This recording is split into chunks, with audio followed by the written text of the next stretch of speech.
आज ना मुलांसाठी हेल्दी आणि टेस्टी असा व्हेजिटेबल पास्ता बनवूया। तर त्यासाठी गॅसवर पॅन ठेवलेला आहे, त्यामध्ये 2 चम्मच तेल घातलेले आहे। तेल चांगले गरम झाले की त्यामध्ये बारीक चिरून घेतलेला लसूण घातलेला आहे, तसेच एक मीडियम आकाराचा कांदा घालून ते सर्व चांगलं परतवून घेतलेला आहे। ते चांगलं परतलं की त्यामध्ये काही व्हेजिटेबल घालायचे आहेत, जसे की बारीक चिरून घेतलेली शिमला मिर्च, मक्याचे दाणे आणि वटाणे, तसेच चवीपुरतं मीठ घालायचं आहे आणि ते सर्व चांगलं 2 ते 3 मिनिटापर्यंत परतवून घ्यायचं आहे। नंतर त्यामध्ये शेजवान चटणी घालायची आहे आणि टोमॅटो सॉस घालून ते चांगलं मिक्स करून घ्यायचं आहे।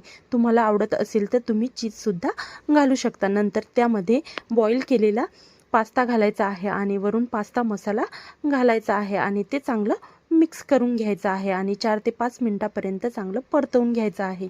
नंतर वरून बारीक चिरून घेतलेली कोथिंबीर घालायची आहे। तर रेडी झाला आपला असा हा हेल्दी आणि टेस्टी नाश्ता। तर या मग सर्वजण खायला। व्हिडिओला